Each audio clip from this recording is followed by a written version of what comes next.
સે no to drugs in East Kutch mission અંતર્ગત ગાંધીધામ એ division પોલીસે નશીલા પદાર્થો વિરુદ્ધ કાર્યવાહી કરી એક શખ્સને 35.97 ગ્રામ હેરોઇન કિંમત આશરે 7.19 લાખ સાથે ઝડપી પાડ્યો છે.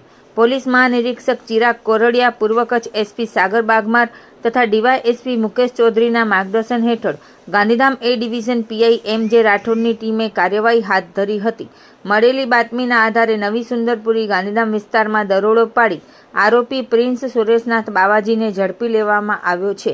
તેની પાસેથી હેરોઇન મળી આવતા એનડીપીએસ એક્ટ હેઠળ ગુનો નોંધી કાયદેસરની કાર્યવાહી હાથ ધરવામાં આવી છે. આ ગુનામાં સંડોવાયેલ અન્ય એક સાહિલ નામનો આરોપી તથા તપાસમાં જે નીકળે તે પકડવાના બાકી હોવાનું પોલીસે જણાવ્યું છે.